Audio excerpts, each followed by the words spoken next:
بسم اللہ الرحمن الرحیم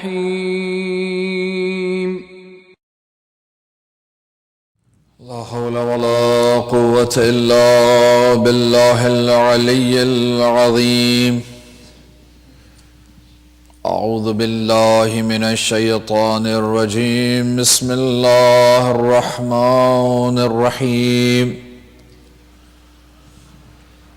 الحمد لله رب العالمين بارئ الخلائق أجمعين خالق السماوات والأرضين، ثم الصلاة والسلام على عبده ورسوله وحبيبه وصفيه أشرف الأنبياء والمرسلين الذي سمي بالقرآن بطه وياسين والمزمل والمدثر أبي القاسم محمد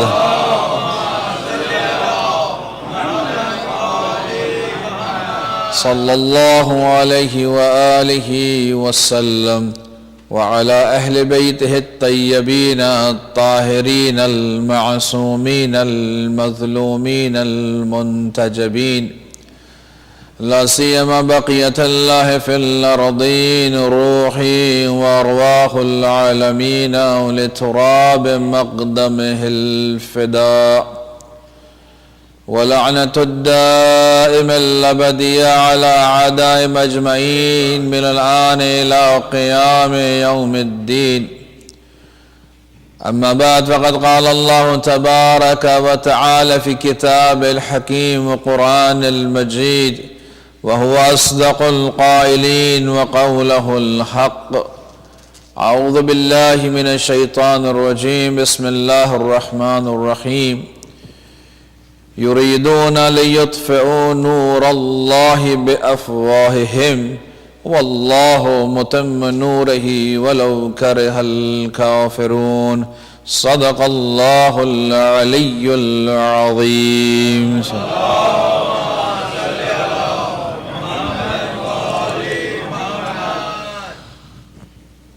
پروردگار عالم کے احسانات کا انسان جتنا بھی شکر ادا کرے وہ کم ہے. کہ پروردگار عالم نے انسان کو حیات بخشنے کے بعد جو اعلیٰ ترین اور ارفع ترین اور بلند ترین اور بہترین نعمت جو عطا فرمائی ہے وہ ہے ہدایت.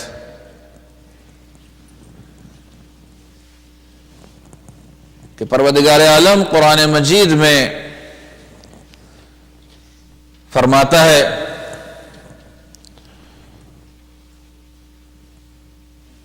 لقد من اللہ، کہ یقیناً ہم نے منت رکھی ہے، احسان کیا ہے،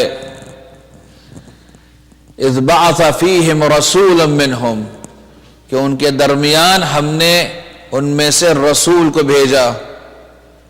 کس کام کے لیے؟ لیتلو علیہم آیاتہ ویزکیہم ویعلمہم الکتاب والحکمہ، کہ ہم نے ان کے ہدایت کے لیے انہی میں سے رسول کو بھیجا تاکہ وہ ہماری آیات کو، ہماری نشانیوں کو ان کے سامنے بیان کرتا چلا جائے.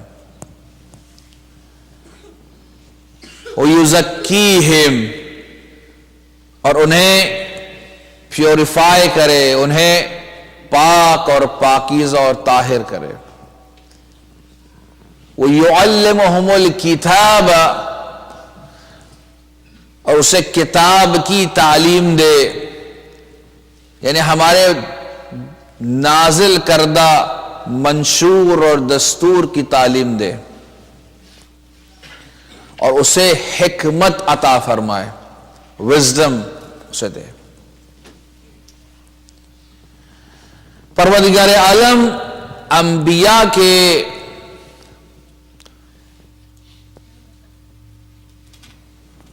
ان کے پیغام کو اور ان کی ذمہ داریوں کو بیان کر رہا ہے، اور انبیاء کی ذمہ داریوں کو سمجھنا ہمارے لیے بہت ضروری ہے۔ ہم روزانہ کچھ نہ کچھ باتیں کر رہے ہیں، اس لیے کہ ایک مجلس میں وہ تمام ذمہ داریاں، وہ تمام باتیں کہ جو پروردگار نے قرآن مجید میں فرمائی ہیں ہم نہیں بیان کر سکتے ہیں۔ آہستہ آہستہ وہ بھی آخر مجلس تک بھی ساری چیزیں بیان نہیں ہوں گی، کچھ چیدہ چیزیں اس میں بیان کر پائیں گے۔ ایک صلوات پڑھیں محمد وآل محمد۔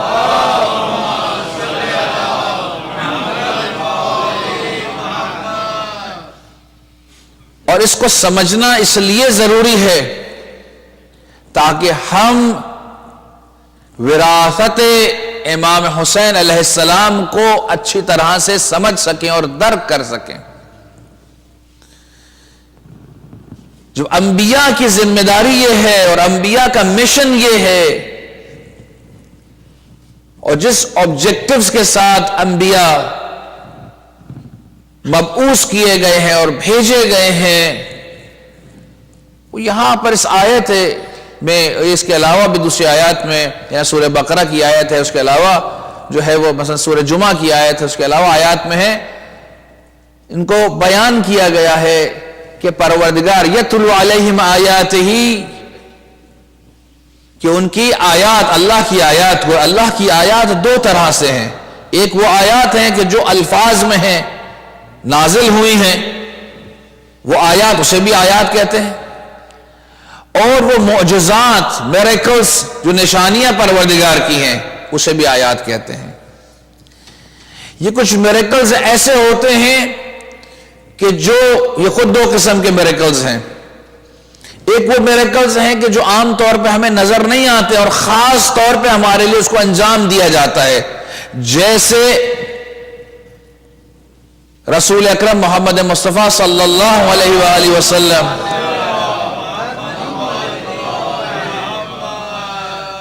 کہ ہتھیلی پر کنکروں کا تسبیح پڑھنا۔ اب یہ تسبیح پڑھنا صرف رسول اللہ کی ہتھیلی پر نہیں ہے، رسول اللہ کی ہتھیلی پہ جو تسبیح پڑھی یہ معجزہ نہیں ہے، بلکہ اس تسبیح کو ہم نے سنا، ان اصحاب نے سنا، یہ معجزہ ہے۔ اس لیے کہ ہر ذرہ ذرہ پروردگار کی تسبیح اور تحلیل تو ہمیشہ کرتا ہے اور مسلسل کرتا ہے، اس لیے وہ ایک معجزہ وہ ہے کہ جو ہم اسے درک نہیں کرتے ہیں۔ یعنی ان تمام اجزاء، تمام جو دنیا کے اندر موجودات ہیں، چاہے وہ نباتات میں سے ہوں، حیوانات میں سے ہوں، جمادات میں سے ہوں، ہر شے پروردگار کی تسبیح کرتی ہے، لیکن تم لا یفقہون تسبیحہم، لیکن تم اس کی تسبیح کو درک نہیں سکتے ہو، سمجھتے نہیں ہو، ورنہ تسبیح تو وہ کر رہی ہے۔ اور رسول اللہ نے یہ معجزہ دکھایا کہ یہ تسبیح ہم نے سن لی، اور ہم نے صرف کہا کہ یہ معجزہ صرف یہ ہے کہ وہ تسبیح کرنے لگے، کنکریاں تو تسبیح کر رہی تھی، معجزہ یہ ہے کہ ہم نے سنا، اور افراد نے سنا۔ یعنی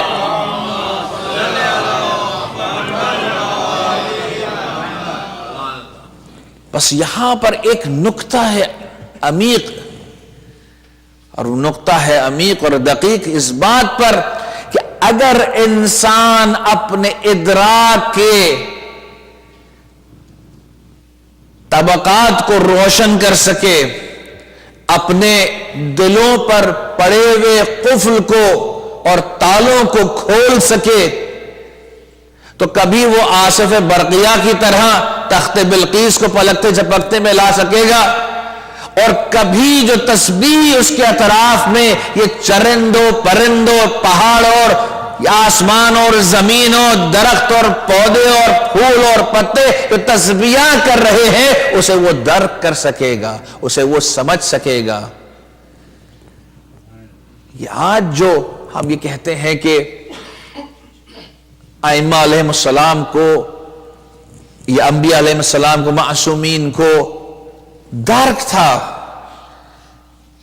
اور اسی درک کی وجہ سے درد تھا. اگر انسان غفلت میں ہوتا ہے تو وہ محسوس بھی نہیں کرتا ہے, لیکن جب غفلت سے نکلتا ہے تو اس کا احساس بیدار ہوتا ہے. جیسے کہ اگر کسی کے آپریشن ہوا ہے, کیونکہ ڈاکٹر صاحب ہمارے اس وقت ٹارگٹ کے اوپر بالکل سامنے بیٹھے ہوئے ہیں, تو انہی کی ہم مثال دے دیں. اب مثال کے طور پر اگر یہ روٹ کنالنگ کر رہے ہیں اور انہوں نے لگایا انجیکشن زبردست قسم کا, بڑے آرام سے نکال لیا, اور سب نے کہا ڈاکٹر صاحب بڑا آپ کا ہاتھ اچھا ہے. ڈاکٹر صاحب کے ہاتھ میں کمال ہوگا, لیکن اس وقت جو ہے وہ انجیکشن جو دیا گیا ہے اس کا بھی کمال ہے. تو درد ہے اپنی جگہ پر, وہاں پر وہ سینسٹیوٹی وہاں پر موجود ہے, لیکن اس کا احساس وہاں پر اس پیشنٹ کو نہیں ہے. لیکن جیسے ہی وہ ختم ہوتا ہے اس اثر اس کا, تو انسان اس درد کو درک کر لیتا ہے.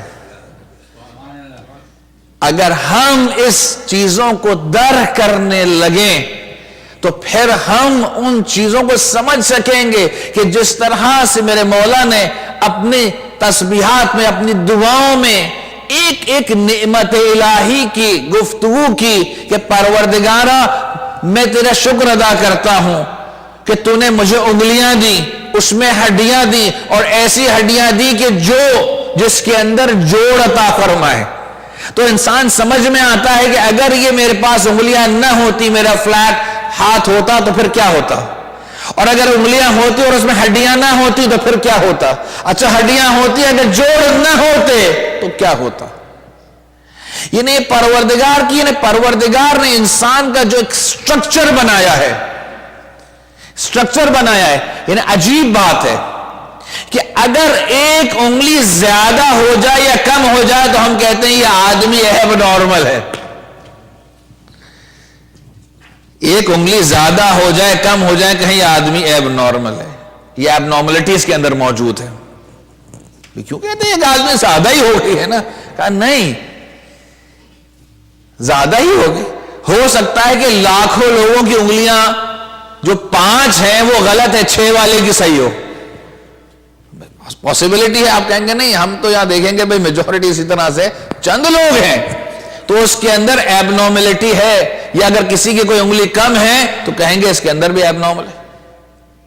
لیکن جب ہم یہ فزیکل چیزوں کو دیکھتے ہیں اور اس میں کوئی کمی یا زیادتی نظر آتی ہے تو وہ آدمی ہمیں ایب نارمل نظر آتا ہے. لیکن اگر روح کے سٹرکچر میں کوئی کمی اور زیادتی ہوتی ہے تو ہمیں وہ ایب نارمل نظر نہیں آتا ہے. کیوں نظر نہیں آتا ہے؟ اس لیے کہ ہم اس کے درد کو درک نہیں کر پاتے ہیں. لیکن اگر ہم اپنے روح کے اور اپنے احساس کے درد کو درک کر سکیں تو ہمیں نظر آئے گا کہ ہماری روح کہاں پر ڈس بیلنس ہے, کہاں پر ایب نارملٹی اس کے اندر آ رہی ہے, کہاں اس میں کوئی زیادتی ہو رہی ہے یا کہاں اس میں کمی ہو رہی ہے.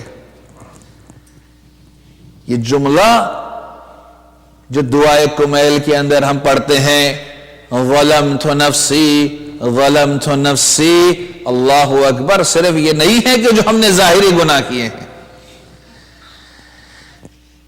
میں اپنے نفس پر ظلم اس لیے کرتا ہوں کہ میں اپنے نفس کو درک نہیں کرتا ہے, میں سمجھ نہیں پاتا ہوں کہ اس کی نیڈ کیا ہے. How to nourish my soul, how to nourish my soul, میں کیسے اپنے سول کو نرش کر سکوں. I don't know about it. ایک بچہ ہوتا ہے, دنیا میں آیا, نئے شادی شدہ کے یہاں پہلی دفعہ پہلا بچہ آیا, پتہ نہیں کیا کرنا ہے, ٹھیک ہے نا, کتنا کھلانا ہے, کتنا پلانا ہے, کیا دینا ہے, کیا نہیں دینا ہے.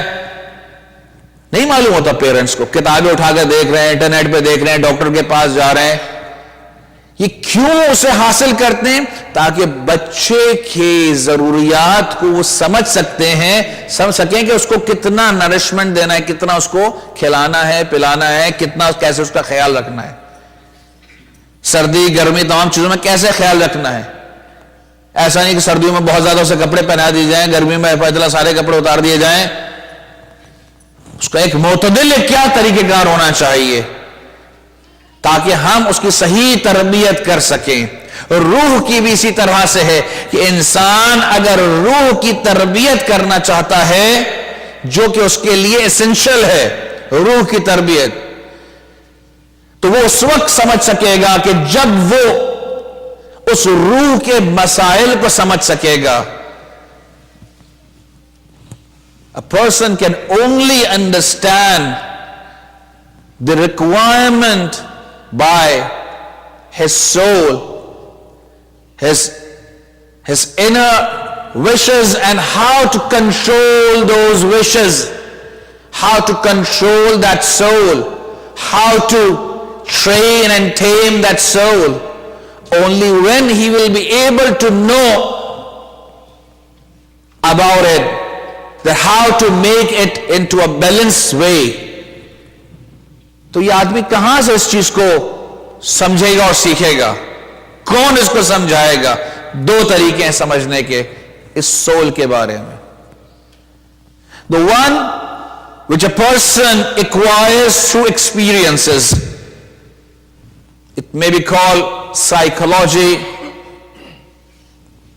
ٹھیک ہے, سائیکالوجی کیا ہے کہ انسان دیکھتا ہے بیہیویئر کیسا ہے, ایکسپیرینسز ہوتے ہیں, اتنے لوگوں نے کیا, ایسا ہوا ہے, اس کا یہ ہونا چاہیے, پھر کلچرل ڈفرنس ہے تو اس کا یہاں پہ ایکسپیرینس ایسا ہوگا. یہ ہے try and error. And the other is the authentic way that we know that those rules which has been explained are same and similar over the centuries.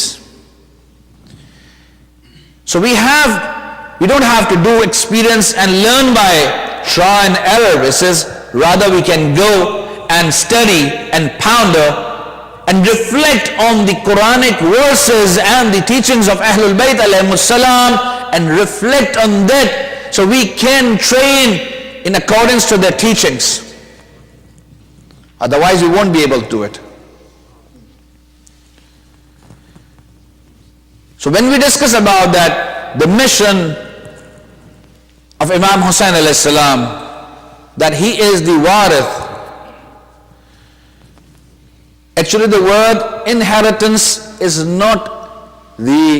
doesn't give the exact and true meaning of warith. So that's why I always repeat the word warith. Well, I think there are many words in Arabic and that you cannot find it just its true translation in any language. It's the beauty of Arabic. It's like that. The one word has a broader meaning, several meanings, different dimensions, and maybe other languages they have some these sort of words. Kindly recite Salawat ala Muhammad wa alayhi.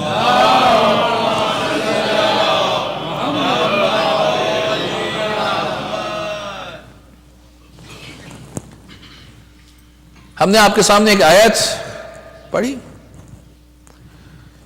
کہ پروردگار عالم نے انبیاء علیہ السلام کو بھیجا کس لیے کہ پروردگار کی نشانیوں کو, اس کی آیات, اس کی یعنی پیغام, آیات میں پیغام بھی شامل ہو گیا, اس کی نشانیاں, that is his creation, وہ بتائے سمجھائے کہ یہ کیا ہے یہ ساری چیزیں.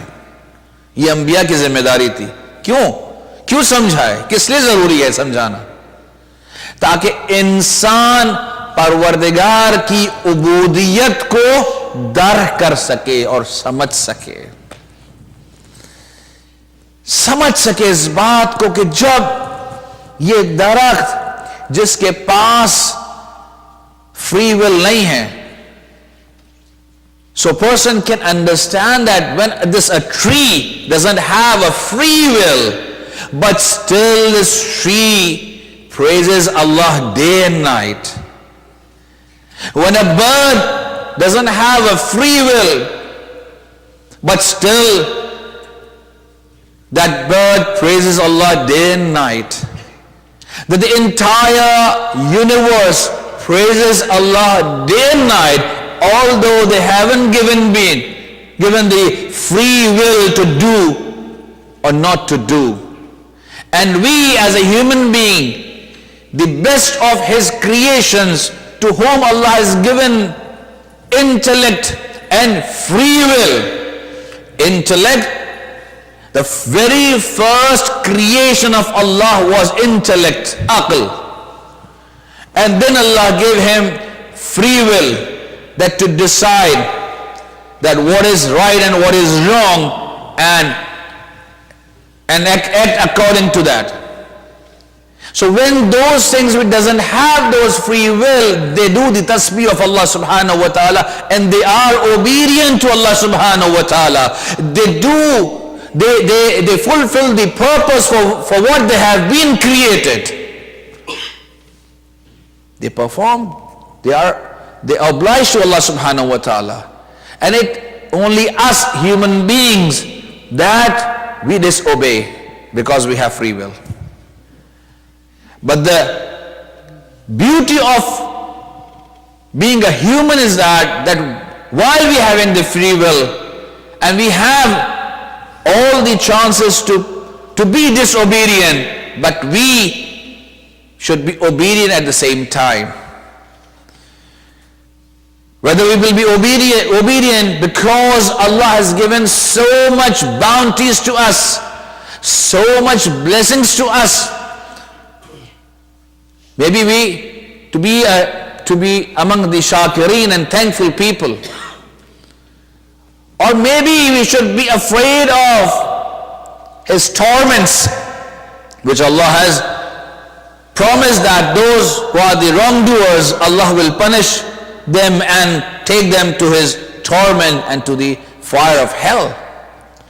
Or the third one is that we should not be greedy of paradise or afraid of hell and fire of hell. And we should see Allah subhanahu wa ta'ala to be praised because Allah has given us the opportunity to be among the best person, among the most perfect person. If we go through and achieve the kamalat and make ourselves elevated in the eyes of Allah subhanahu wa ta'ala. Imam Hussain alayhi salam,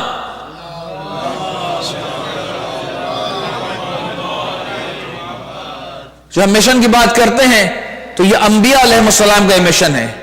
امام حسین علیہ السلام اسی mission کو لے کر آگے بڑھتے ہیں کہ کس طرح سے یہ پیغام کو پہنچانا.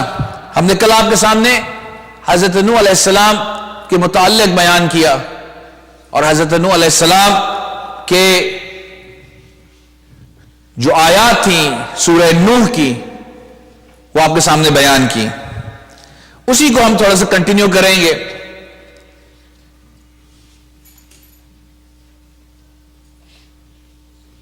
اعوذ باللہ من الشیطان الرجیم. بسم اللہ الرحمن الرحیم. قال رب انی دعوت قومی لیلا ونہارا. اے پروردگار میں نے اپنی قوم کو صبح و شام جو ہے صبح رات جو ہے میں نے اس کو دعوت دی. ولم یزدہم دعائی الا فرارا. لیکن انہوں نے میری کسی بھی دعوت کو قبول نہیں کیا. اس کے بعد آگے چل کے قرآن کی آیت ہے, ارشاد رب العزت ہے ثم انی دعوتہم جہرا. اور پھر میں نے کھل کے انہیں بیان کیا. ثم انی اعلنت لہم واسررت لہم اسرارا. اور چپکے سے بھی ان کو کیا, یعنی ہم نے ان کو کھل کے بھی دعوت دی, عمومی طور کے اوپر پبلک میں دعوت دی, اور ہم نے انڈیویجول ایک کے ساتھ بھی دعوت دی. یعنی حضرت نوح علیہ السلام نے کوئی تبلیغ کے ذریعے کو ترک نہیں کیا. جو ڈفرنٹ ویز ہیں ایک انسان کو تک اس کو اویئر کرنے کے، اس کو کنونس کرنے کے، اس کو سمجھانے کے، حضرت نوح علیہ السلام نے اس کام کو انجام دیا. اور میں نے یہ بھی کہا ان سے کہ اگر تم میری بات مانو گے تو پروردگار تمہارے گناہوں کو بخش دے گا، تمہاری غلطیوں کو معاف کر دے گا. فَقُلْتُ أَسْتَغْفِرُ رَبَّكُمْ إِنَّهُ كَانَ غَفَّارًا. اس کے بعد آگے جا کر آیات میں ہے، صلوات پڑھیں محمد والے محمد.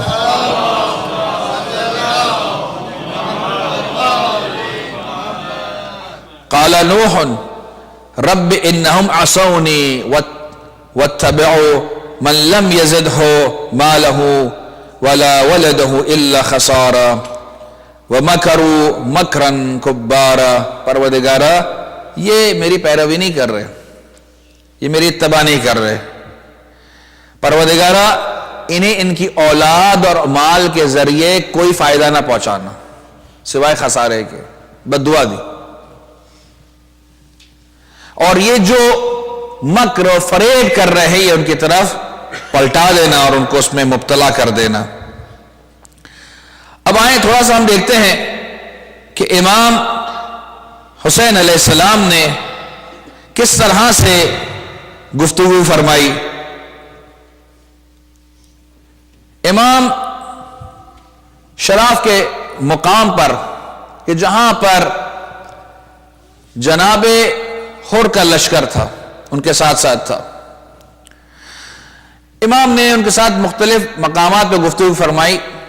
امام نے ایک گفتگو فرمائی نماز ظہر کے بعد اور دوسری گفتگو فرمائی نماز عصر کے بعد. امام کس طرح سے فرماتے ہیں؟ امام فرماتے ہیں اما بعد ایھا الناس انکم ان تتقوا اللہ وَتَعْرَفُ الْحَقَّ لِأَهْلِهِ يَكُنْ أَرْضِي لِلَّهِ. فرماتے ہیں اے لوگوں کہ اگر تم نے تقوی الہی اختیار کیا اور تم نے حق کا ساتھ دیا، حق کو پہچانا اور حق کا ساتھ دیا، تو یہ اللہ کے نزدیک زیادہ خوشنودی کا باعث بنے گا، یعنی اللہ کے نزدیک خوشنودی کا باعث بنے گا. وَنَحْنُ اہل بیت محمد صلی اللہ علیہ وآلہ وسلم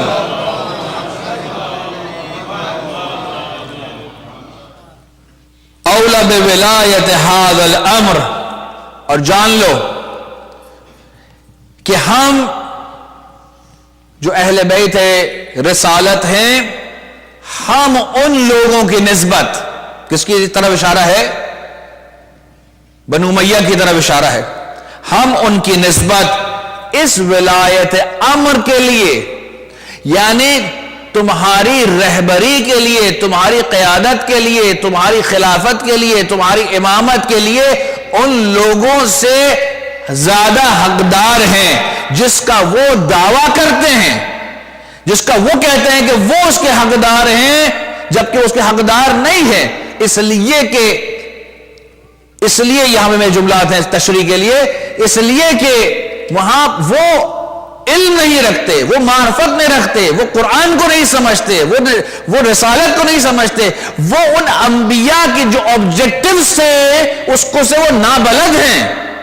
جب ایک انسان ان چیزوں کا شعور نہیں رکھے گا تو کس طرح سے لوگوں کے لیے باعث ہدایت بن سکتا ہے، باعث رہنمائی بن سکتا ہے. The most important thing which Imam alayhi salam explained in his sermon in front of Janab Hur and his people was that we are the progeny of Muhammad sallallahu alayhi wa sallam.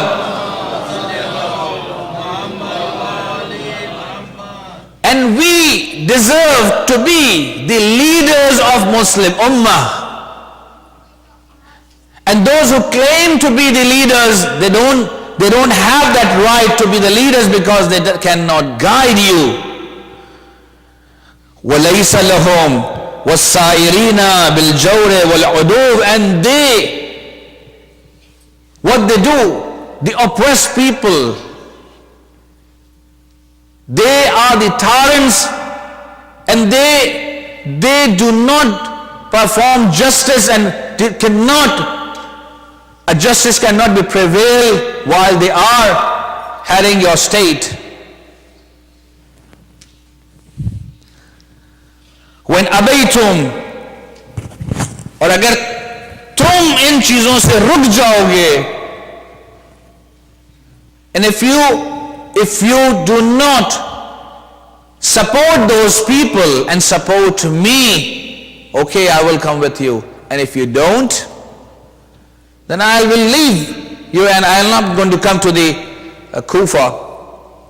And at other places, Imam said, look, you can see those people, how tyrants they are, how injustice is over there in the society. Why? Because Imam is the Warith al-Anbiya, and his responsibility is to teach people and show the right path. He must be knowing that ultimately he has to go to the Karbala, because from the very beginning, when he started his journey from Medina, he knew that he will end in Karbala. Again at Makkah, while he was giving his sermon, he explained that his journey will end and finish at Karbala. And in his journey, in several occasions, he's mentioned that my martyrdom will be in Karbala. My body will be buried in Karbala. So he knew about it, but there was a mission. And it's not that Imam just sacrificed without having any objective. It cannot be done. Because when Allah sends 124,000 prophets with objective to be accomplished, and Imam Hussein, who is the successor of the Holy Prophet, and one of those who wanted to accomplish their mission, the mission of the Holy Prophet and the mission of the prophets which Allah sent to the people, so people can get a perfect and balanced society, a just society. And for that purpose, he came out of Medina and started his journey. His journey was not towards Kufa. His journey was towards the righteous path, to show the people that how to differentiate between right and wrong, although sometimes they look similar, but two things cannot be same.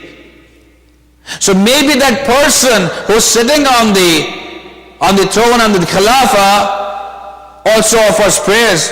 He also offers namaz. He also do fasting. He also recite the Quran. But there is a difference between person to person. And what is that difference? There's a person who follows the objectives of prophets, and there's a person who try to destroy all the efforts made by 124,000 prophets, and especially the efforts made by the Holy Prophet Muhammad sallallahu alaihi wasallam.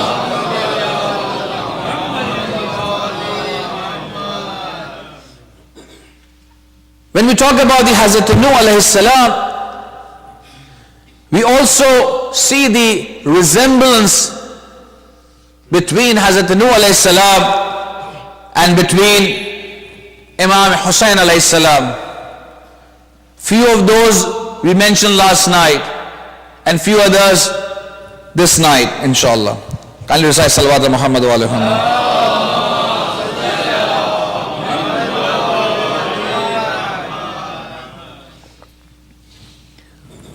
One of the resemblance that Hazrat Nuh alayhi salam was the leader of his nation, and Imam alayhi salam at his time was a leader of his nation as well.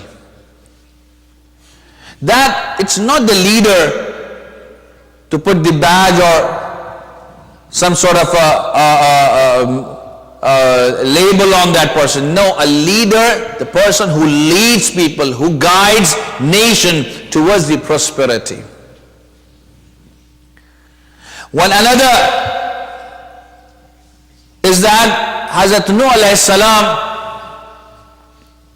was a person who was the Naji, who was the savior of the people, that he gave the opportunity to the people to save themselves, their physical bodies and their imans. And Imam Hussain alayhi salam is done the same and similar thing by sacrificing himself and his companions. That through him we can be guided, we can get the right direction that how to move forward. Imam Hussain did not sacrifice himself that we weep for few tears and that's it and we will be forgiven. No, there was a mission to be accomplished, and still there is a mission to be accomplished. Will inshallah will be accomplished with the zuhur of Imam Mahdi ajjalallahu ta'ala farajahu sharif.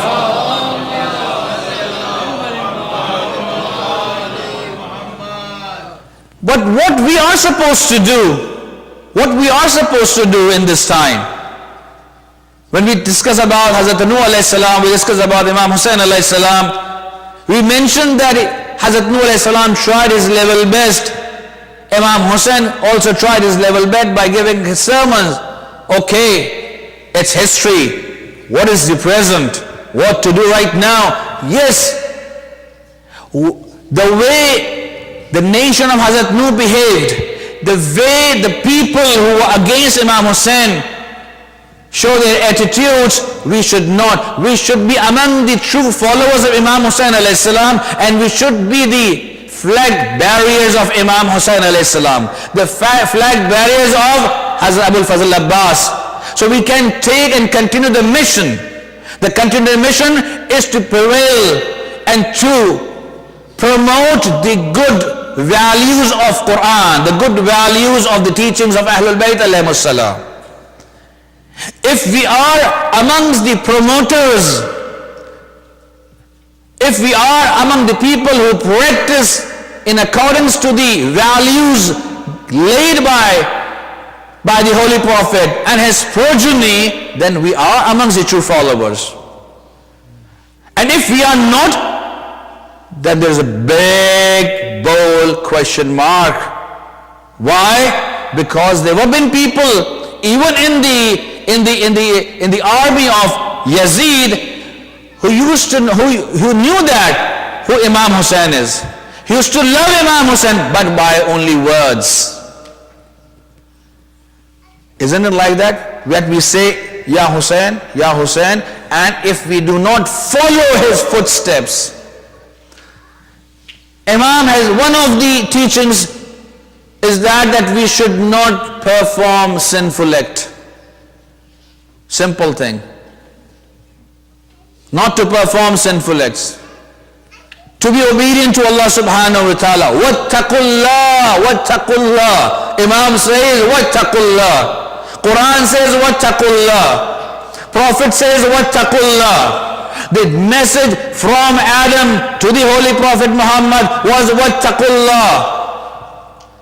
All the messengers, and from first Imam till the last Imam, the 12th Imam, the message is wattaqullah. And if we do not receive that taqwa from Quran, taqwa from the teachings of Ahlul Bayt, and practice according to that, then how we can claim to be true believers of Quran and Ahlul Bayt alayhimus salam? And then how can we say Assalamu alayka ya warith Adam saffat Allah, Assalamu alayka ya warith Nuh Nabiyullah? How we can salute Imam while we are not following him? So we have to be, it's not in words only, it should also reflect in our actions as well. And the mission was yatlu alayhim ayatihi, that we should promote the Quranic values, the verses of Quran, the teachings of Islam. وَيُزَكِّيهِمْ, and to ourselves and our societies. Our societies. What is our society? We can start with the same Imam Barga where we are located. Why we cannot perform those sort of acts which can help us to purify ourselves, our souls? And if you try, yes, we can do it. We can start it. We can start from ourselves, one by one, by leaving one by one. If we are performing 10 sort of sins, okay, leave one today, 2 tomorrow, 3 on the 3rd day, and so on. Gradually we can do it. But that gradually should not be spread on the years and years. It should be a time limit. Otherwise, the same thing we will be. So we have to perform, we have to start. وَيُزَكِّيهِمْ وَيُعَلِّمُهُمُ الْكِتَابِ, to acquire knowledge. What knowledge? The knowledge which will help us to be among the prosperous person in this world and hereafter. Well, wrong selection of word, prosper. It's because the dictionary says prosper is a person who have lots of wealth. But the practice and actual thing shows that every person who has wealth is not happy. So even in this materialistic world, it's not correct. When I say prosperity, so prosperity is the success in this world and hereafter, because no worldly success is without the success of the akhirah. So if we are success, why? Because in the dunya mazra'atul akhirah, because this world is the cultivating ground for tomorrow, for that world. So if we want to be prosper in that world, we have to cultivate very carefully, and we have to nourish our fields and our fields over there, so we can cultivate on that day as much as we can. So prosperity could be achieved if we have knowledge. So we have to acquire knowledge from Al-Kitab, from Quran, from the teachings of Ahlul Bayt alayhimus salam. It's just learning chemistry and mathematics and physics and astrology and astronomy and maths and this and that. They are all good.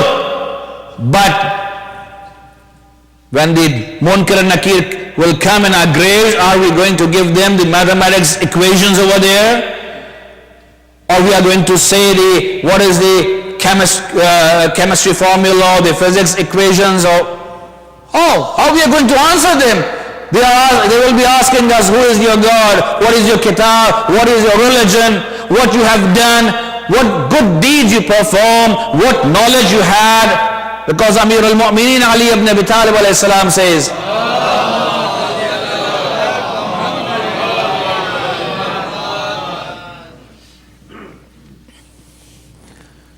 Imam says, قِيمَةُ كُلِّ أَمْرٍ أَقْلُهُ. In another hadith, Imam says, قِيمَةُ كُلِّ أَمْرٍ إِلْمُهُ. Imam says that the value of a man, a person, is according to his intellect, his wisdom. In another hadith, Imam says that the value of a person is according to his knowledge, his ilm, ma'rifah. Yes,